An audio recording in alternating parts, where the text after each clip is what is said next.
j'utilise la technique des courroies parce que je veux être sûre d'être précise. Puis mes mains sont déjà occupées à aller chercher des protubérances osseuses.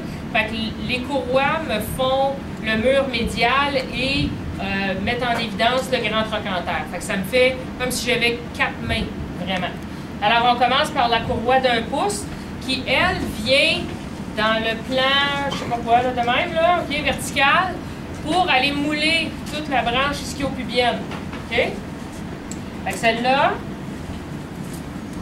vraiment, tu me diras si tu m'aides ici. C'est bon, je vais faire ça.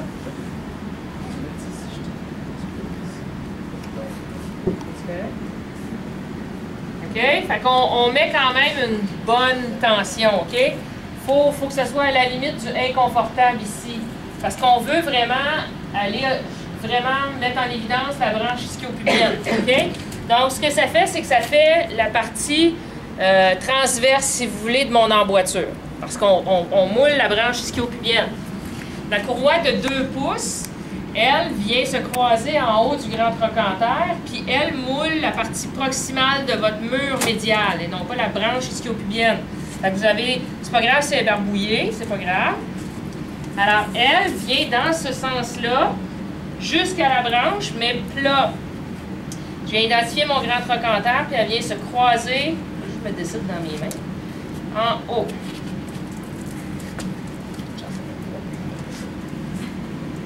Bon, elle aussi, on la met serrée. Vas-y avec ta question.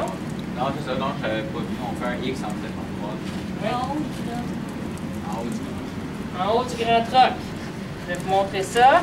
Moi, je fais des nœuds. Je trouve que ça va bien pour s'enlever une fois que c'est fait. Alors, quand on palpe le grand trochanter, on stabilise toujours notre patient. Le X que forme la courroie, OK, excuse-moi, doit être juste en haut. Mon grand trochanter, il est ici. OK? De toute façon, je vais venir l'identifier. Là, c'est le temps d'enlever les plis. Vous avez remarqué que j'ai positionné mes courroies avant de faire mes repères. C'est bon? Est-ce que tu es capable de t'avancer un petit peu? OK. Alors, c'est là qu'on vient replacer les choses. On s'assure que la courroie de 2 pouces est vraiment à plat sur le mur médial dans ce sens-là. Là, la mienne, elle remonte un petit peu, mais c'est correct. Elle moule vraiment la branche ischio-pubienne. OK? Puis on va s'en aller en arrière.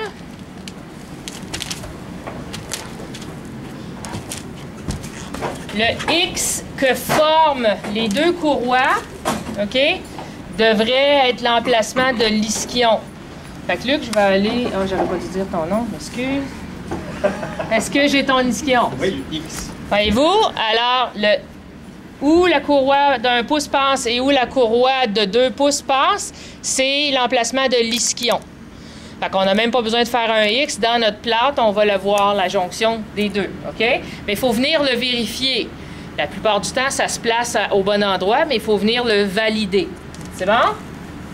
Fait que là, je vois que j'ai des petits plis encore ici dans ma stockinette. Alors, je viens juste tirer ça avant de mettre mes repères. C'est bon? Je m'en retourne en avant. Je fais attention à tes orteils. C'est correct, c'est quand même assez solide. Ça, c'est comme une paire de mains additionnelle. Alors, tu te sens quand même assez serré là-dedans. C'est pas inconfortable. OK. Il faut vraiment mettre une bonne tension sur les courroies parce que si on le fait pas, elles vont bouger. C'est bon? Ah, c'était des small. Là, on a repris... on pourrait prendre le AP interne, c'est la même chose. On assoit le patient sur une table dure, OK, avec la règle, tout ça. Ça, c'est le même principe. Mais on doit quand même identifier le tendon des ADD qu'on ne voit plus vraiment à cause de mes courroies. OK? Mais je sais qu'il est à la jonction de mon mur antérieur et mon mur médial. OK?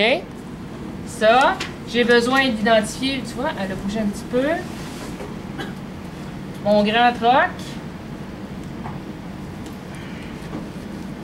Ah. Mon grand troc qui est là. Mais en même temps, c'est parce que c'est pas stabilisé. Ah, la courroie fait les deux courroies font ça, exactement. Je t'ai pas mis. Il amène un bon point. Il dit ça peut bouger aussi, mais avec les courroies que moi j'ai mis, ça fait le même principe que quand on met une courroie élastique avec des clampes. OK? Ça bouge pas. Tu passes en dessous en entrejambe, fait que...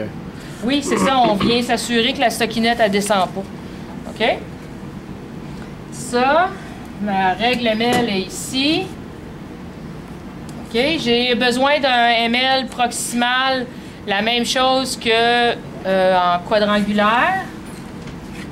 Est-ce que dans la vidéo, je faisais prendre un ML oblique? Squelettique, oui.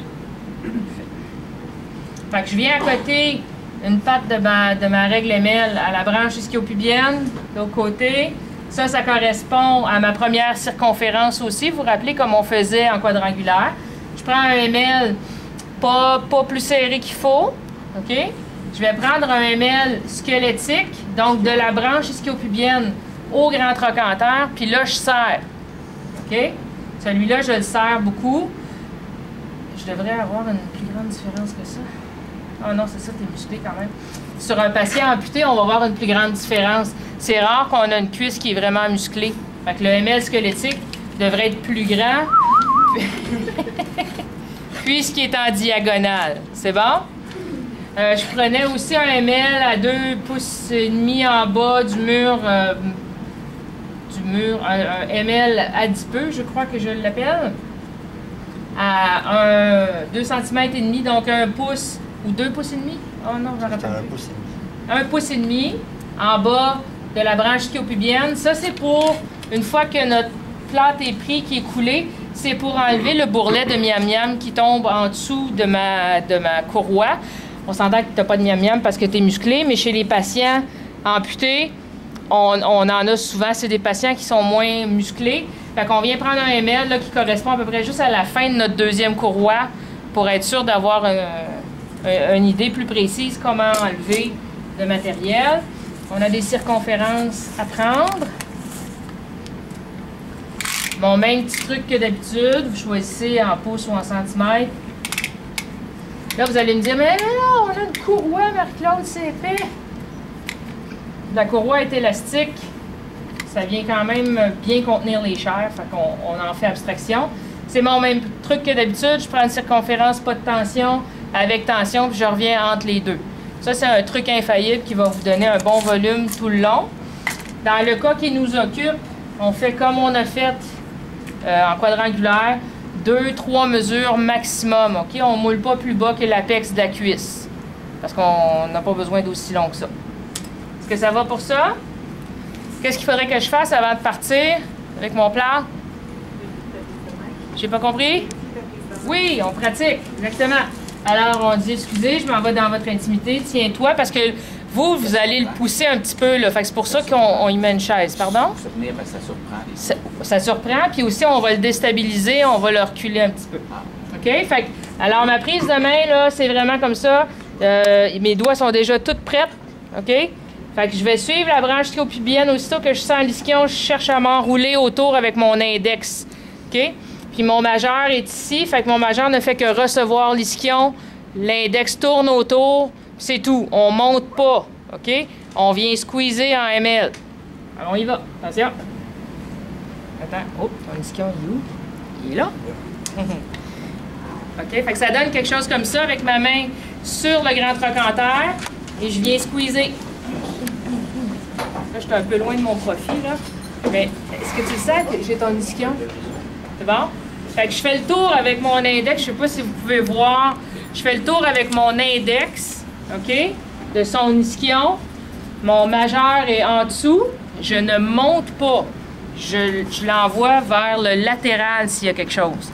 Fait que quand je le squeeze comme ça, je sens que j'ai aucun jeu. Toute ma main, toute la phalange de mon index suit la branche ischio-pubienne. Moi, le bon Dieu m'a donné des grandes mains. Je suis tout à fait capable de faire le tour de tout le segment puis d'avoir ma commissure qui correspond au tendon des ADD. OK? Fait que j'ai le pouce directement dans son grand trochanteur. Dans le triangle de Scarpa. Merci. Si vous avez des petites mains, OK, on laisse faire le triangle de Scarpa. On va toujours prioriser l'ischion. C'est compris? Fait que c'est pour ça qu'on se pratique avant. Là, je commence déjà à avoir chaud. C'est bon? Alors, voilà.